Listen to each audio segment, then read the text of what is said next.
What's your brother? I have to give you a personal call. Sure. And we've known each other for 20. He mentioned Beats of the Season. Yes. And I remember us performing as Necessary Noise alongside yourself, Vincent and Camille. So great memories. Oh yeah. Check it out. Yeah, but congratulations to the new album. Thank you. Loving the sound. I love the tune check with Joshua Baraka. And I like what you've done to give your music and career the longevity. You've never shied away from working with the new generation, whether it's new producers or new artists, and that's what gives you that longevity, man. Then they keep on coming back. And I've been a fan from day one since Skin of the Jungle, man. I've always told you. So big up on the new album. I love what you're doing with the promotions, especially online. You're going really hard. The visibility is there, and I'm looking forward, man. Thank you. To the success of the album. Thank you. We still have it's upon us to still lead, because with age comes experience. Yeah. So the things out of the years you've done in the music industry, if you put on the easiness of social media, I believe combined we are able to show these young talents how they can go global. My pain is we need global artists from East Africa. We really need to do that together as Uganda, Kenya, and Tanzania. We are shine. We shine. You remember those days we had gone there. We won the Kora Awards.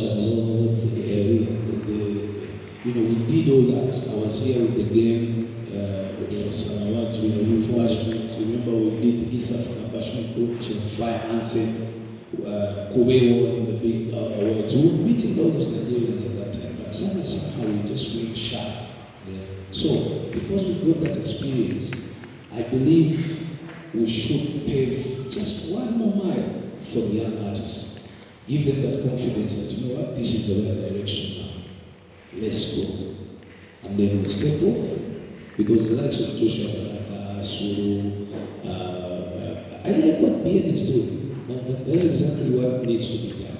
I think one of the key things that we thrived on was we dared, when we were starting out, we dared to be able to step on any stage in the world and perform. That's true. That was the aim. Because when you're thinking of doing the music, you're not thinking of only your local market. Yes. And that's what the new generation will do, Ben and Baraka and everyone. So imagine combining efforts from the elder generation with the new generation. That new sound, that fresh new sound, it'll be unstoppable, man. It'll be crazy. Thank you.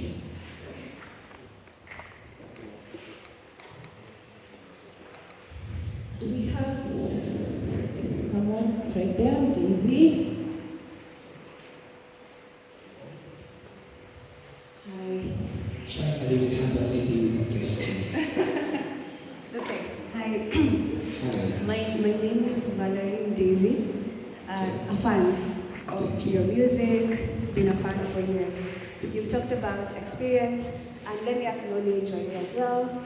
Fan, loved it. I loved your music when you guys were doing it together as well. So you talked about your experience. I believe you've been in the industry for over a decade. Yeah. If you I know it's not been easy. What are those silent things that you went through? Those are that you can't share with the public, that you had to go through to actually be successful for over 2 decades. What are those things that you had to go through? No one knew in the public, that. And also, as a seasoned artist, what do you think has made you have that longevity? As a seasoned artist, what do you think has made you have that longevity in the industry that the young artists can actually learn from? Okay, that one or two things that I feel that scares me, or that has scared me before, and it has really done an impact on me as an individual artist for my career was the fear for having thought that I made a wrong choice of career. So to me, it was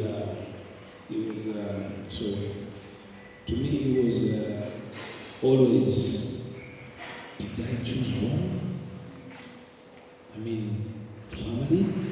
You come from a country where people didn't believe in music, and then you have a family that is successful in education. They are doing good jobs, but then you're wearing dreadlocks, and you're the last born, and everybody else is saying that one is a spoiled child, and you're torn between proving them wrong, but sometimes you have to ask yourself, did you make the right decision? So that's the toughest, and you can see that's what is really, on the heads of many artists, because music there's no guarantee. Even when you make it to the Jay-Z's, it takes 1 year. You can see what's happening to Justin Bieber and many other artists. There's that issue. So sometimes I believe Justin is asking himself, did I make the right choice? And that's the most dangerous question to not only musicians but humans. So for me, that's what was killing me.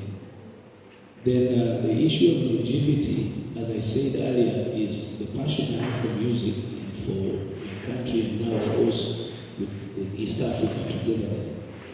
I believe I've traveled this world. Actually, I met Wyre and Azizi first time in the US. They were on tour, I was on tour. I've been in the US, I've been in the UK, I've been nearly everywhere, but no place like Africa. No place like East Africa. Suddenly no place like Uganda. That's why I call it the Pearl of Africa, Uganda. Good weather. Us guys in Africa, we have good weather, we have a lot of food, we have, people are good. We don't have extreme weathers, we only need to identify that one thing that gives us the confidence to be where we need to be. So for me, the confidence was, I know I'm in the right place. I just need to keep doing what I do best. And you can see that things are changing for the best in Africa. I mean, we're getting to love each other more. We're getting to, our countries are developing better. The opportunities are coming. I always tell my people that the best place to become rich is the worst place. I mean, the third world countries are the best place for you to become rich. Why would you go to America where all opportunities have been taken? Instead, you stay here where there's lacking, and all you have to do is to bridge the gap. So I knew that the gaps are still so many. So all I need to do is just keep singing. As long as along singing, you're keeping a nice body, your health, you're not doing drugs, you're not doing extreme things that are going to shake you off. So it's a package, of course, that comes with believing in God, accepting and settling artists, getting a partner. I've got a beautiful wife and children, embracing marriage because it tones you down as an individual. Also respecting and sharing. I mean, around an artist there's hundreds of people who work around. The longevity can come. The short form of your career can come just because you're selfish. Selfishness has killed so many artists, because you think someone who's just opening your door is not worth a pay. But you see, without him opening the door, you won't do the showbiz. So as long as you learn to share, to pray, to abide by the basics of life and see everyone around you happy, I believe in any career, not only music, there's longevity. Thank you. My name is Second lady. Okay, my name is Sharon from SPM Buzz. From? SPM Buzz. Okay. And my question is, in your album, I can't seem to see a Kenyan artist nor a Tanzanian artist. what's the reason? Was it intentional, or what's the reason behind it? Okay, there's a Kenyan there, DJ Edu.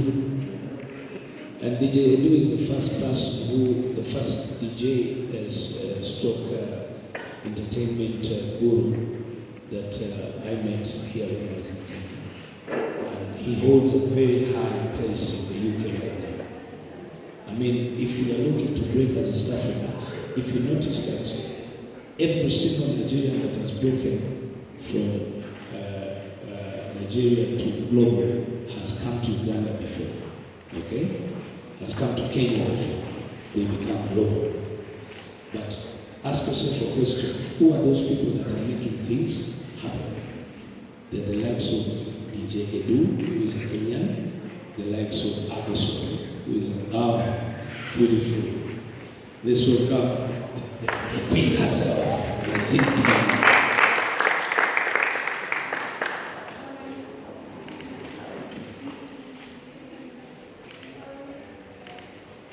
Please. Thank you.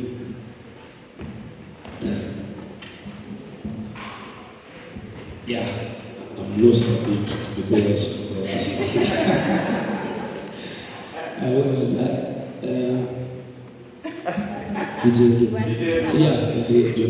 So the collaboration, working with DJ Edu, is to show the young people that DJ Edu exists with a big cake for you. Okay? I'm very sure that most artists don't even know how connected he is. This is now about connection. Social media is not just enough, but you need the ground connections of people who have offices, who know the social capital that can interpret into the global movement that we need as East Africans.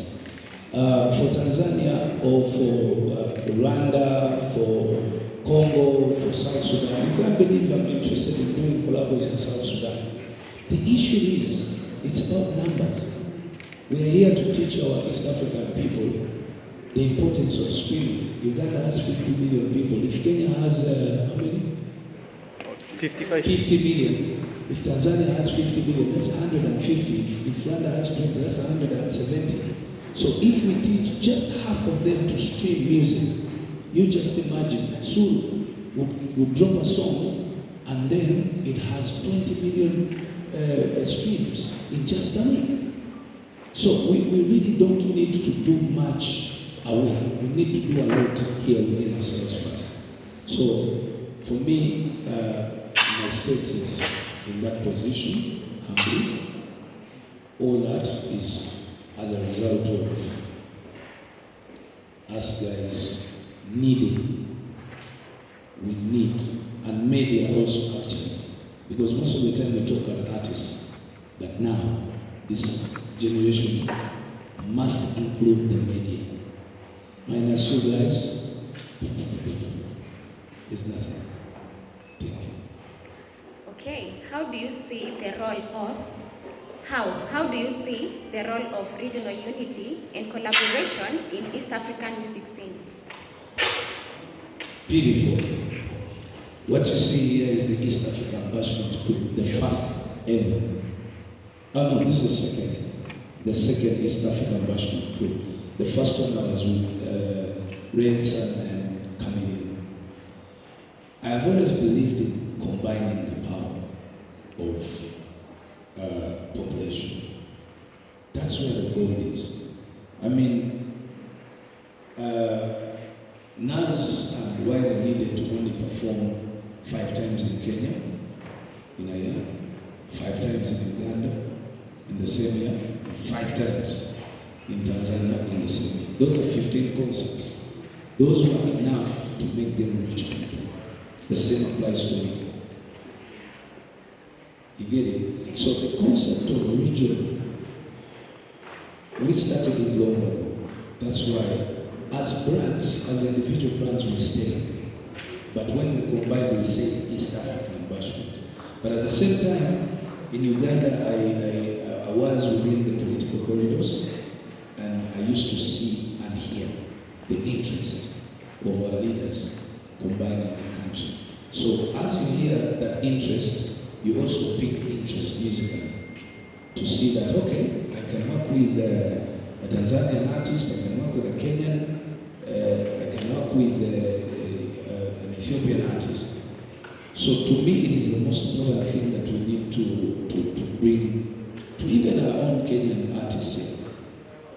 There were over 30 artists, Kenyan artists, who came to Uganda before any single Nigerian artist could come.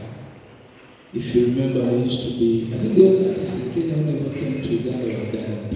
Is there anybody who knows Dan P? Otherwise, if you talk about Heartstone, was the first one. I remember I came to Kenya because their Heartstone came to Uganda. He performed with Buju Banton in Uganda. I'm like, no, if this guy can come here, I'm also going to Kenya. You get it? So we need to push these young guys here. We need the souls in Uganda. That's what these guys take to become real. So that connection is very important. Yes. Yeah, Deno Tropicom TV once again. So, Can they put the mic away? I'm an artist. Okay, I'm Deno from Tropicom TV. When we talk about music in East Africa, we talk majorly in Kenya, Tanzania, and Uganda, but we leave behind Ethiopia, South Sudan, Djibouti, and all other East African countries.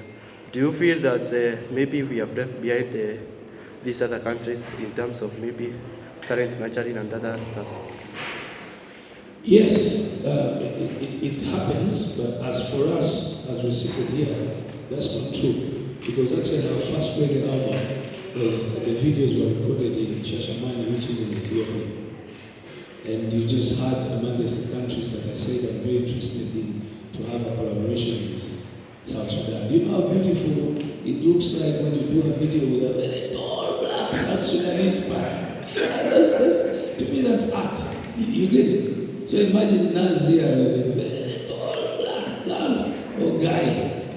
So we are interested in that. And of course, our leaders in East Africa are pushing our mentalities to accept that kind of thought and extension. So, of course, I expect to go for my media tour in bits and pieces. I will go to Rwanda, I will go to Congo, I will go to South Sudan, I will do Ethiopia. Yesterday, but one of us with the ambassador of Ethiopia in Uganda, planning the same thing.